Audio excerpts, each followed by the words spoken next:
Today's topic will be understanding and using the optimization module. And before we go to the optimization, to the optimized module, I'll just shortly introduce some of the concepts of Readsoft and then show you some tips and tricks to use so we can be faster in verify and use less time in there as well. But before I begin, I was just shortly mention that it's important that you just a second, someone else is joining.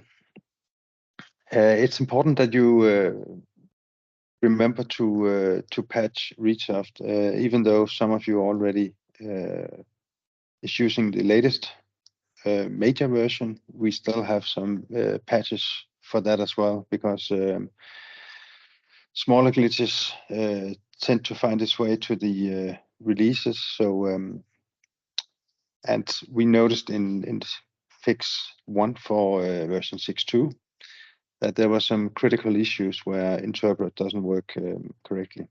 So pay attention to the version you have and make sure you have the latest available patch installed. So before we dig into the optimized module, just very briefly introduce the different modules that we have. You probably all know the different colored arrows you see, and if we put them into the different routines, we had the administration at the top where the manager is.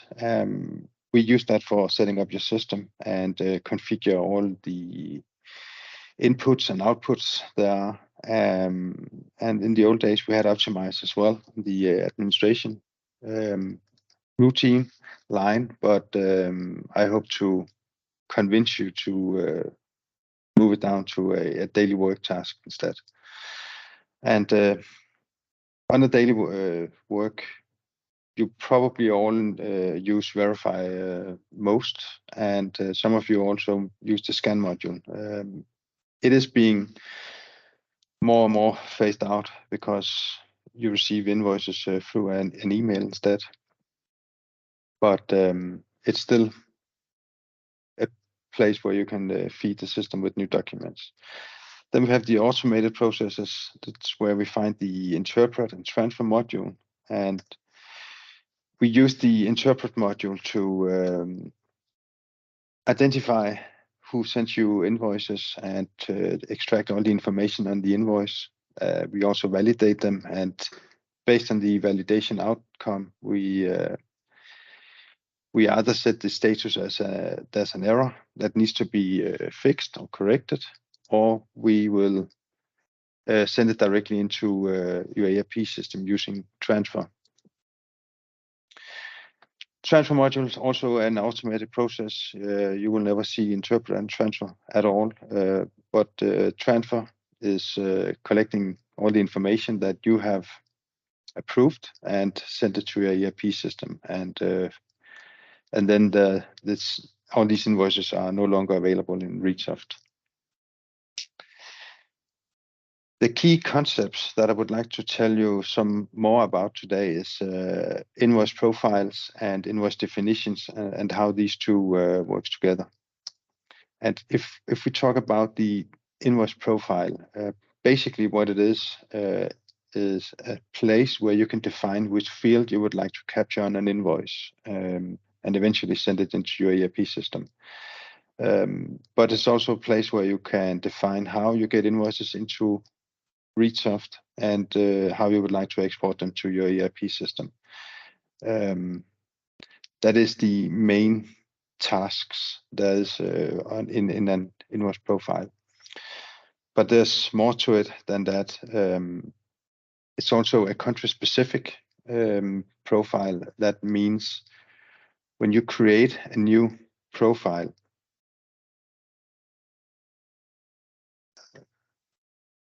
can't you see?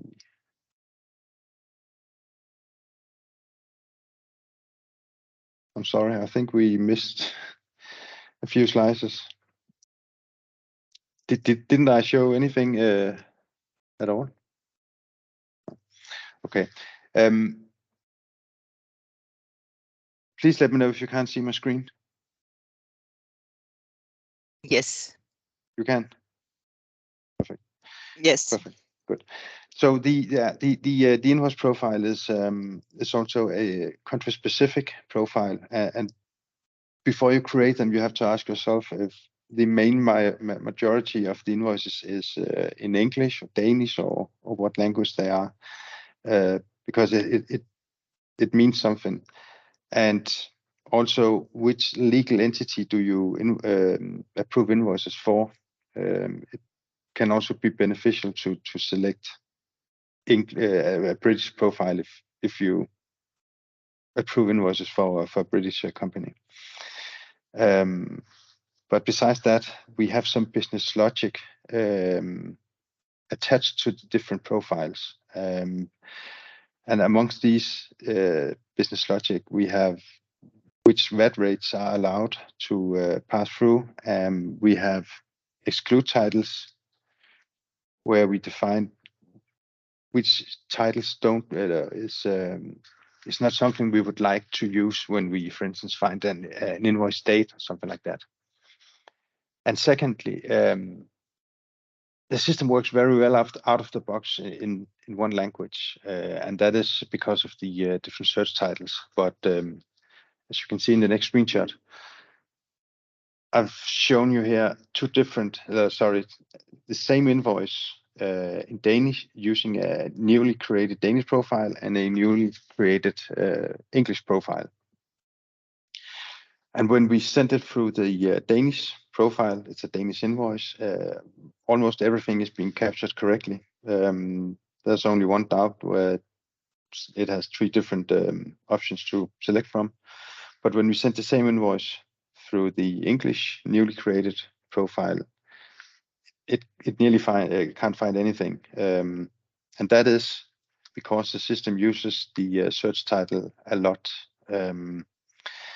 So whenever we create, for instance, a Danish profile and look at the invoice number, we only get these few Danish search word that we look for on an invoice. And whenever we find one of these words, we guess that where to find the value we would like to capture. So, and when we talk about search word and stuff like that, we are also talking about first time recognitions on invoices. And as the system doesn't know anything about a supplier's invoice the first time they receive it, it can only use the search word to find the information. So it would be a good idea to also add additional languages to the different search word. And in order to do that, I can just show you in the manager module. What you do is simply you open a profile just by right click, say open. Then you can expand, go down to the different field and double click on, in this case, invoice number, and go to titles. Once the profile is open, you're also allowed to put in new words. You can put in invoice NO, for instance, stuff, words like that. If you have a file with a lot of different titles, it could be in German, Spanish, French, Italian, whatever, you can just point out where the title file is that you have, and it is, do I have an example? It's basically just a text file where you have one word on each line for this kind of field, this type of field. And once you add the file, you will see all the different titles in this box here, and you can press add all, and they will be moved to all the search titles. Good.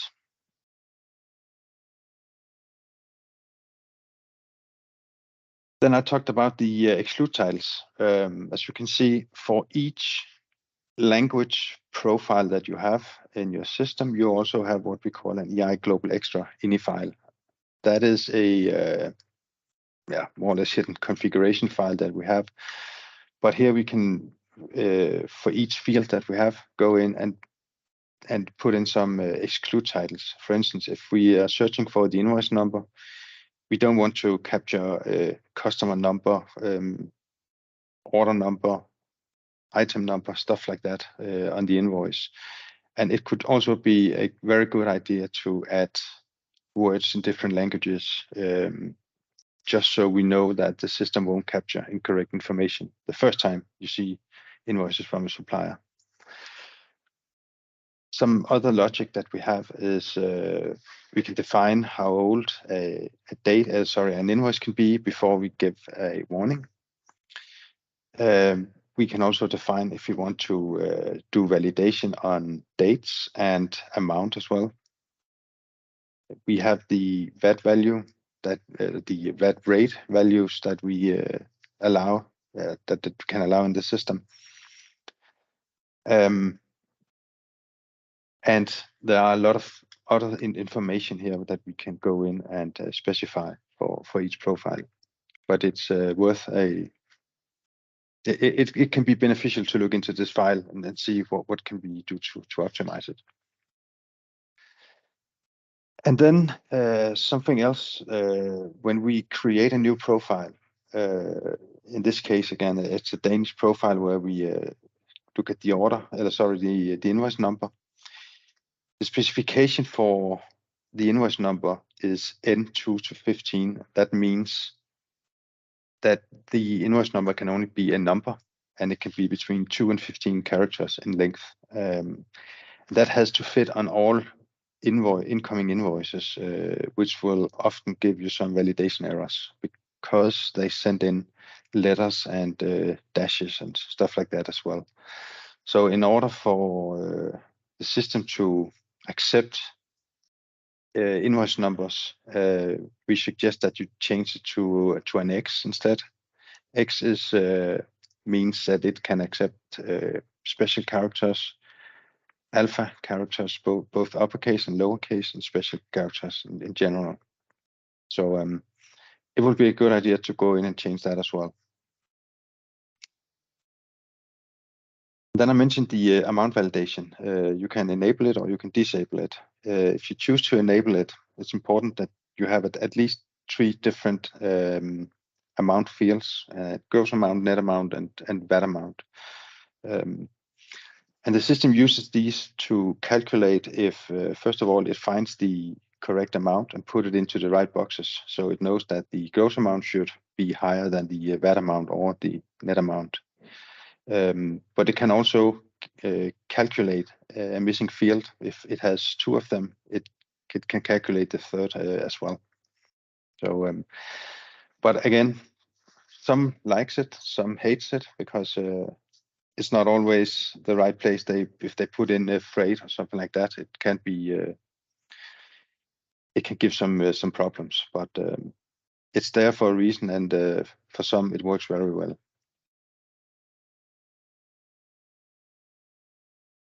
That is all that I would like to show you about the profiles. And if we move on to the definitions, invoice definitions is a very important part of the invoice solution, mainly because this is it uses the invoice definition as a template to where it learns how to interpret individual invoices for certain suppliers, and all definitions are being created the first time you verify an invoice from the supplier, and it copies all information from the profile to the definition, and it also add all the info about where you should find the field on the invoice. So the first time you verify invoices from unknown suppliers, it's very important that you also draw these squares on the invoice papers, so the system knows exactly where it is if it didn't find it the first time itself. And problem is with invoice definition, even though this is very good to have, but they accumulate over time, and most of them are auto-generated, and over time they can be a obstacle for the system to work as we intend or expect it to work. So we need to, first of all, make sure we have good definitions, and also make sure that we clean up what is not good for the system. But before I show you how to do that, I will just go through the optimize module, and to do so, I will jump over to, let me see, I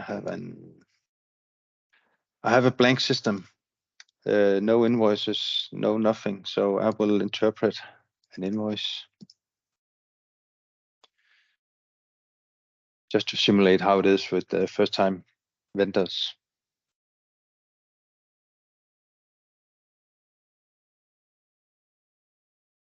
So we have an incoming invoice here. I'm not using master data, so I'll just type it manually. DSI and supplier number. This. As you can see, now this is a Danish invoice and a Danish profile, so it knows. It did find quite a lot actually. So it's an invoice which is correct. That's what factura means. We have the invoice number, also correct. The date was not found, probably because it's a very old invoice, but this is where the invoice is, invoice date, payment down here. The amount, that is correct. This is correct. There's no VAT rate on the invoice, so we skip that. That's fine. The FIC number has been found. The currency is not correct. This one, the registration number, it didn't find that. So what we just mark it manually, and right now it doesn't know how to separate between all this. So it's fine to just go in and remove what is now needed, like this, and approve it. So now that we made sure that all the fields have been found on the invoice, and we also added all the fields that we needed in order for us to verify, to approve the invoice. So what happens now is that an invoice definition has been created based on what I just did. And under normal circumstances, I would say try and wait for this invoice to appear again and see how it's performing in verify. You don't have to go in each time and optimize definitions. That would be overkill. But when you open the definition, you will see the image that came the first time you received this invoice from DSI. We have the supplier overview in this area here. If you had master data, you would be able to click on the supplier number and have a list of all available suppliers for this particular corporate group ID. Corporate group ID is often linked to the buyer in the system. You can also share master data across several legal entities, but most of our customers have one buyer has its own set of master data, but that will be available in this area as well. Then we have all the different fields that is available in the profile, the invoice profile. And what I forgot to mention is that we have what we call identifiers. We have two types. We have image identifiers. It is just a graphical representation of the logo. And then we have value identifiers. A value identifier is using what we call specifications to validate if it has found a correct identifier, where the logo, it's just, as I said, it's a graphical representation, and it can only be used on the upper third part of the invoice. The value identifier in this case search for something that is similar to the specification that we have put in here, and in this case it's actually the CVR, the VAT number. And what it says here is it's either a 8-digit number or it is a 2-digit character and 8-digit number. What you need to pay attention to here is most of this on most invoices, both the receiver's VAT number is available and the sender's as well. And in this case, it actually found the receiver's VAT number.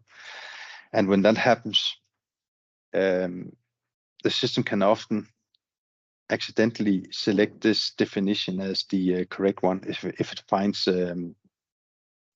this VAT number on other invoices. So make sure you select the correct one, which I will do now,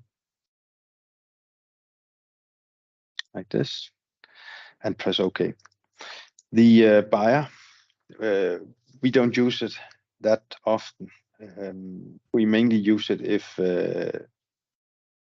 if you're not sorting your invoices. For instance, if you have a post office where you receive all the invoices and you just put them in one big pile and scan them without sorting into different buyer stacks. Then the system will try based on what it finds in the buyer's area and to select the correct buyer. We use more and more emails today, and each email has is linked directly to a legal entity. So we don't accidentally send invoices into the wrong legal entity in your ERP system. So you can use it if you like, but it's not necessary in most cases. Then we have this credit invoice field. It's kind of a special field. The system tries to identify if it can find any information indicating that this is a credit note. And if it can't, it will mark it as an invoice. It's often a good idea just to select the title that indicates that it's an invoice or a credit note, because often they change this if it's another type of document. So you can help it a little bit just by drawing this little square here. Then we have the invoice number. Now I told you should change it to an X and make sure all these were clicked. And if you did so, I would ask you now to do the opposite, because now we are working on a single invoice definition that is linked to one supplier and not all suppliers. So in this case, this supplier is using a 6-digit number for the invoice number. I don't expect them to suddenly change to use letters or something like that. So what you should do is go in here and make it more tight, if you like, so that it is actually able to validate if it finds a 6-digit number. It could be that one is being interpreted as an I or an L. O could be interpreted as O if they use a certain font type, something like that. So you know for sure that if it suddenly finds some alphabets in the invoice number, it will give you a validation warning.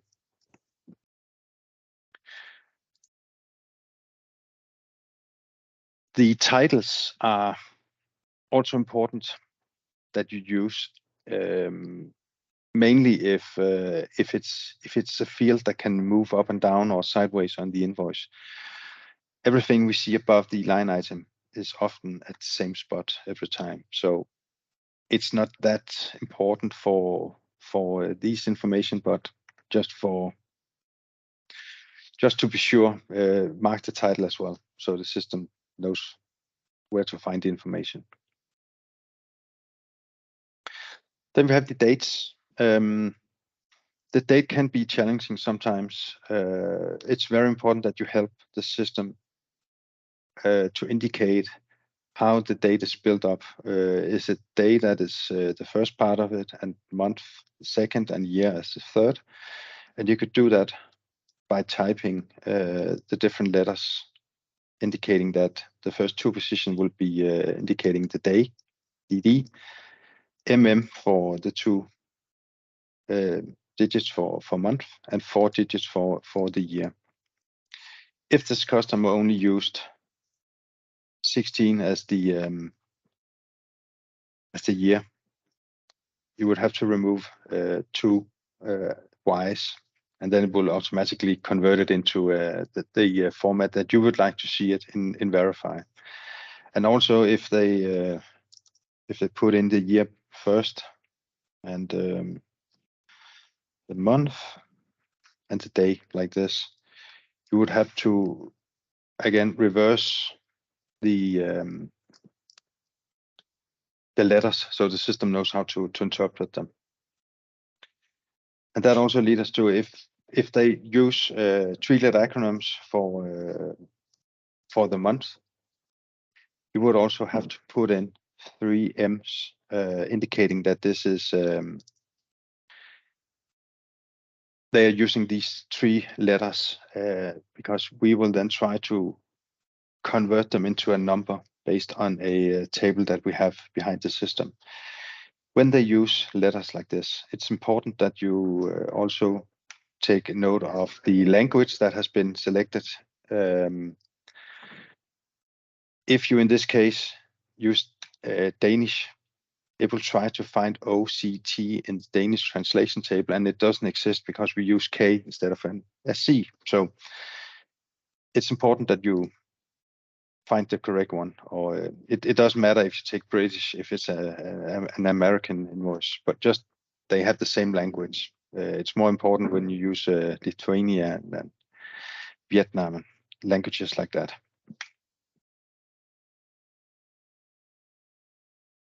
You don't have to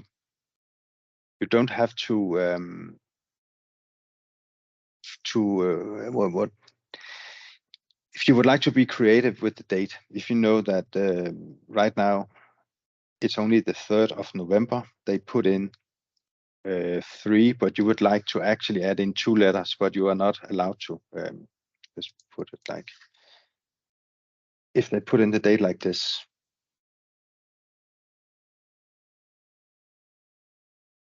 and you would like to put in 2 Ds for some reason, you can't do it because it says it's a field validation error. But if you want to approve it with these dates, you can just manually type in the date that you would like, and then press OK, and then the system accepts it.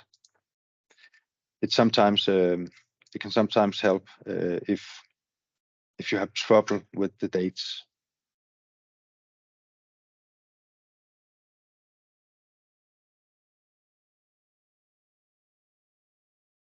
Good.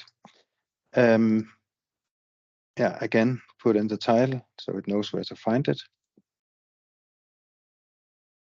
Now the payment date, it's actually underneath the line items. So under normal circumstances, I would say this would be a field that could go up and down, but based on this format they have used on the invoices, I guess no matter how many lines they put in, they will just fill out the empty space, and if needed, they will use a second page where they would also use the same size of boxes. So in this case, I'm pretty sure they will actually always be on the same spot, but it will probably be on the last page instead. So I will change it from the first page to the last page, because that's where I will start searching for the due date.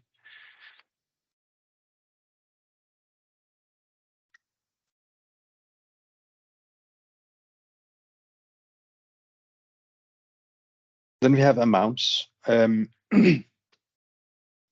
it will be the same process. If they put in the amounts just underneath the different line items. They don't have this pre-printed layout of the invoice. Then it's likely that the amount will move up and down on the invoice paper. And in order for the system to automatically find it, no matter what page it's on or where it's located, we need to use the position arrows, as we call them. As a standard, they are just put as a spot on. That means they don't move anywhere on the invoice. They will always just be in this position. But when they start moving up and down, you need to select this up and down arrow for the system to search for this title. So whenever you use the up and down arrow, it's important that you also have a search title to look for. And in this case, it will be this word multiplied amount. So it will search for that. And once it finds it, it will go just underneath and find the information, because it knows that based on where the line is, and so the title is, the amount is just underneath. And you should do that for the VAT amount as well and the gross amount. Sometimes for euros and amounts like that, they've often put in the euro just before or after. So it can also be a help to select if it's after or before the amount. In this case, there is none, so it doesn't matter. Then we had some issues with the registration number. It should only be a 4-digit number, but it couldn't actually find out. It just, when you do reinterpretation, it puts in the full number. So what you can do is use asterisks, and each asterisk actually can put in a few. Each asterisk removes 1 digit. So you just need to, how many is it? 2 more, like this. So whatever it finds here, it will just take the first 4 digits and remove the rest, like this. And we used account as the search title. The same goes for account number. We will remove the first 4 instead. 1, 2, 3, 4. And this is 2, 4, 6, 8. It's a 10-digit number.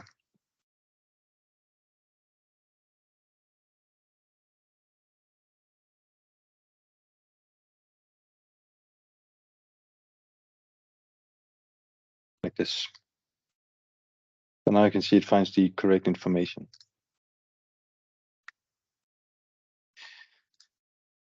And then we have this strange number that we often use in Denmark, fig number or geostreng. And if we have a look at that, just copy it out.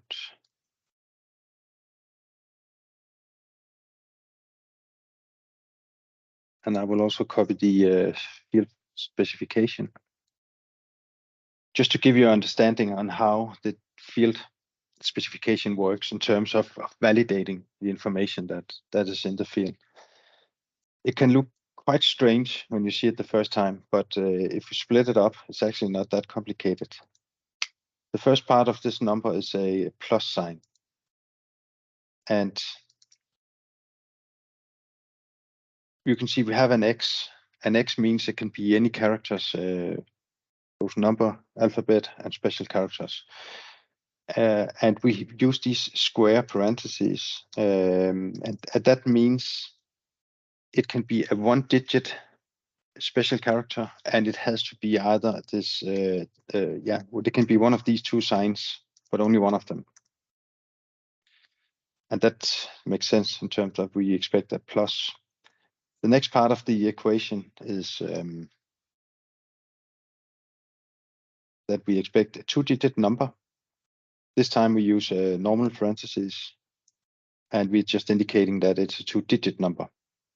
We didn't use these over here because, and if we don't do that, it's only 1 digit that we expect. If I put in 2 afterward here, Oh, sorry, 2. Then I actually expect a two alphabet characters or 2 special characters. So it can be 2 pluses, or it can be it can be these 2. So any combination with these 2 signs. But as we don't have that, we only expect 1. And then again, the next X, now we expect 1 more special character, which is this one. And then we have this section where we expect between 15 and 16 numbers. That's the one we have here. And again, special number character, one we have here. And then we expect 7 to 8 digits, which we have here. And then lastly, this special sign. So that's how we validate that we actually go in and find the correct numbers in the field when we interpret documents.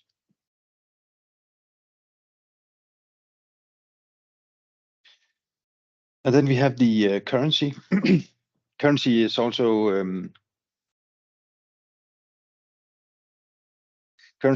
a kind of a special field because it is what we call a supplier field. That means the system remembers what you selected the first time you approved an invoice.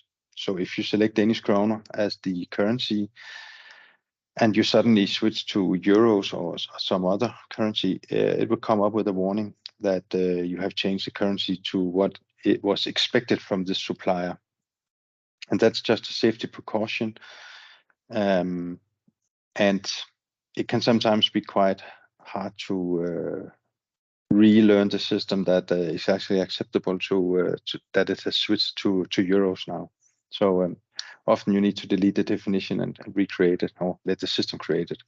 But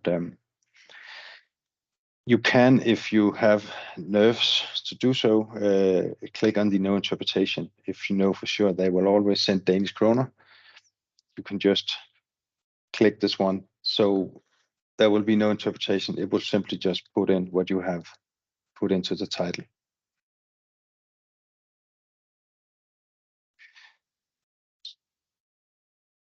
So once you have done this, the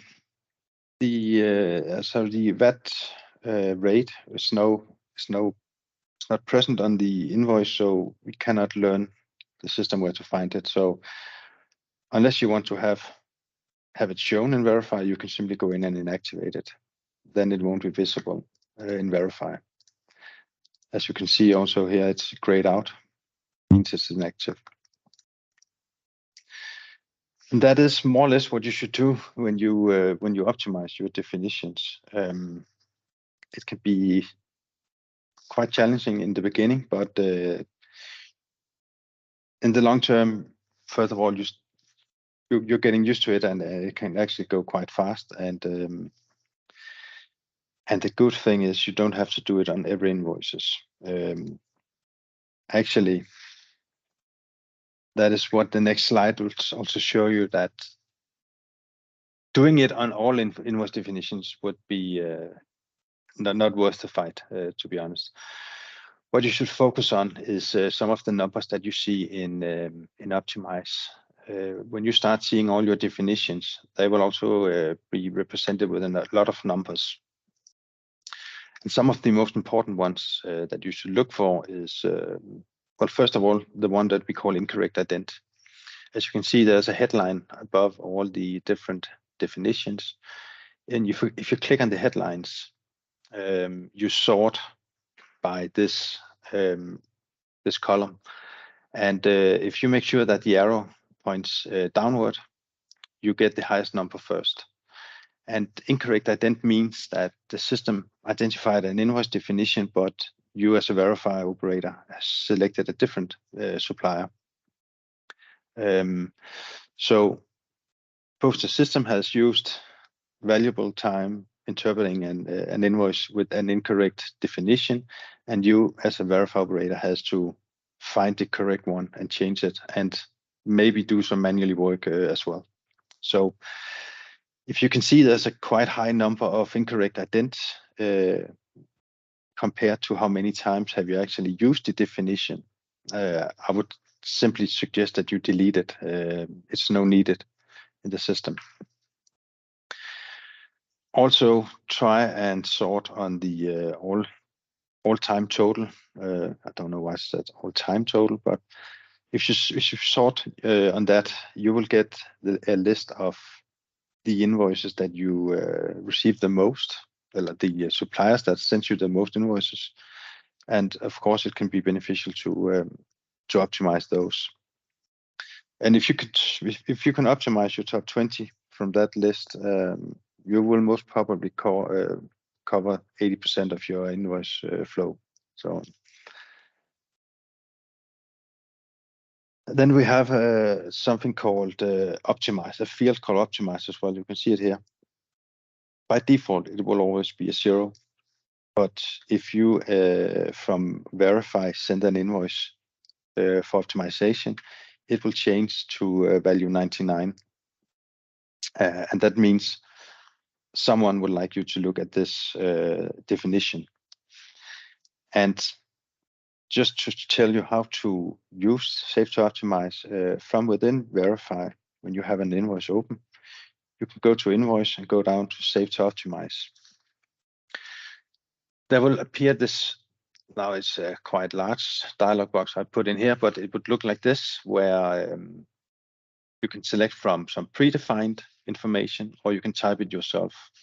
What do you want someone to optimize on this invoice? For instance, it can't find the invoice number anymore, or the date keeps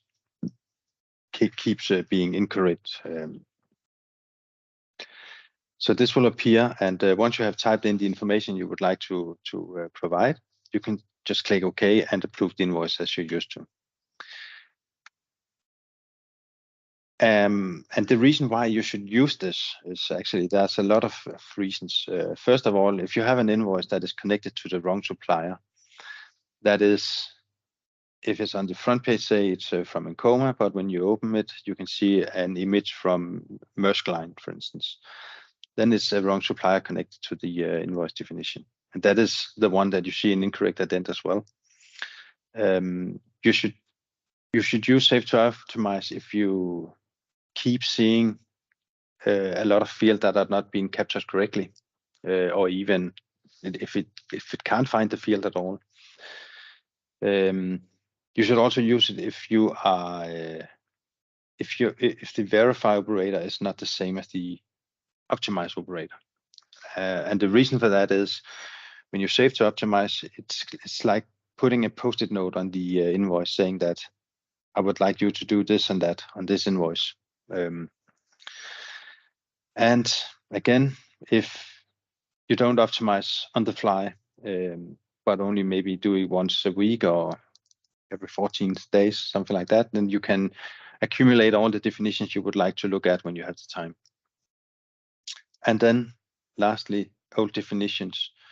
As I told you, the first time you approve an invoice, you get a nice image of the invoice as it looked at that time. But let's imagine we'd go 4 years into the future, and they change the ERP system, or they switch from sending invoice papers to PDF files. Then there's a big chance that the layout will change a lot. And I actually have an example here where this supplier back in 2017 looked like this, where we had an invoice number in the upper right corner, and 4 years after they changed the layout completely. So it's the same, even though it's the same supplier, but the layout is totally different. And if you every time there's an issue with the definition, tries to optimize it 100% like this, it will never work, because in reality it looks like this. So whenever you resend an invoice to optimize, you also get a new, what we call a learning invoice, sent to optimize as well.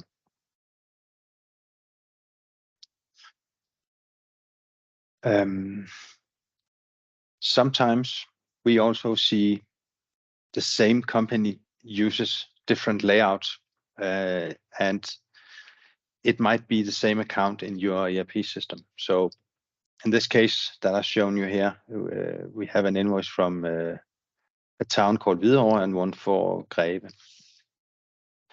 And they use different layouts. If you, for instance, received this the first time, you will have the order number in the upper right corner. But when you receive it from Greve, you will get a quite funny invoice order number because it's a date on this one. So in order for you to handle these kind of different layouts for the same supplier, you have to create what we call a variant. And a variant simply means you have more than one definition for one supplier. And the way you create them is, it is probably most easy to do it in Verify, where you just, when you have selected your supplier, you go to description and type in the name of the new variant. In this case, I just put in German. It could be Greve or Hvidovre, as I just showed you before. Once you put in the title here and press enter, you will see this dialog box that it will create a new definition, and you need to be as accurate as possible, meaning that you need to draw all the different squares again on the invoice paper. And as you can see, I have hidden a lot of fields for this vendor, put them inactive, but once you create this new definition, all field from the profile will be active again and visible. Once you have this definition, you can see in Optimize that now you have the same supplier number twice, where you have a description in one of them and a blank in the other one. The blank is the default one that was created the first time. You can, if you'd like, open it and put in a description. For instance, it can be whatever you want. But that is how you identify them in Optimize. In Verify, if you select the supplier, it will pop up with this dialog where you have to select one of the variants that you would like to use. That is how you can tell if there's a variant here. And if you want the system to automatically distinguish between these two variants, you need to use the identifiers carefully, because as a default, it will only search for the logo. And in this case, these two invoices are identical. If you look at the logo, the only difference that you can find, well, just to explain, it's the same company that these invoices goes into in your ERP system, but they come in different languages. So I've created, in this case, a German definition and an English definition. And for the system to find out which one to use, first of all, I told it to look for the logo on both of them.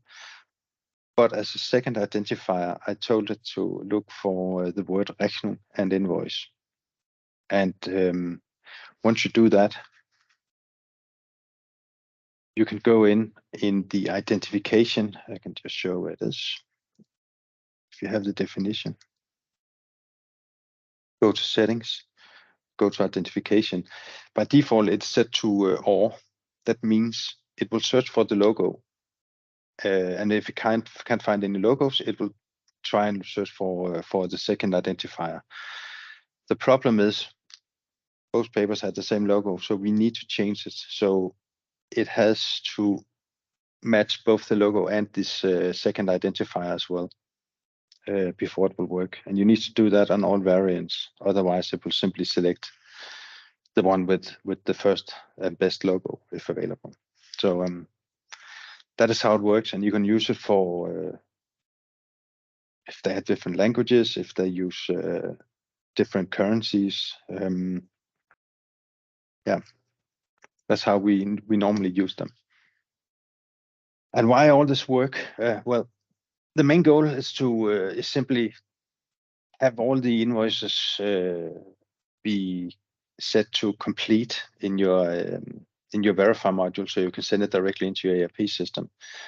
And it can be terrifying sometimes, but we do have all these validations. So if you go in and put in specifications for each field, then you also know for sure that if they are complete, they have been checked the best we can do with machine learning. So there are several ways to auto approve invoices, and auto approve, that means if everything is green and accepted, it will go directly into ERP system. You can do it on the definition by go to settings, go to invoice, and check this automatically approve if that has status complete. You can also, if you're uncertain if that is the right way to do it, you can also go to your profile, right click, go to settings, go to invoice, and here you can type in a number, let's say 20. That means if you approve an invoice 20 times without touching anything, it will prompt you the 21st time that we have just approved 20 invoices without doing anything. Let's put it into automatically approval. It will give you some more comfort when you enable it. So that's a good way to achieve more auto-approved definitions in your system.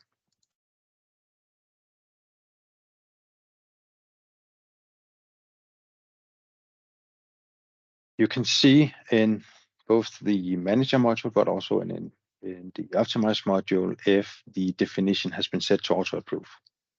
I have sometimes tried to, where I forget that I have set it, and sometimes I simply don't know where my invoices are when I send them into the system. They're gone, but that's because they've been auto-approved. But you can see it from here, how many you have. I think it would be a good idea to set some goals, try to maybe set 5 or 10 a week, something like that, to be auto-approved. And also in the process log, you can see how many of your invoices goes through automatically. It's also an indication that if it says autocomplete, that means it's green in verify, but you have still manually approved it. If it says auto approved, it indicates that it has gone through automatically. And remember, no matter what, if there is an error, if there's a validation error on the invoice, even though it's auto approved, set to auto approve, it will end up in verify for you to correct it. So hopefully this will help you be much faster in the verification process. And it's a one-time investment, but it pays off in the long term. So, and that is what I have to say today. So are there any questions from you?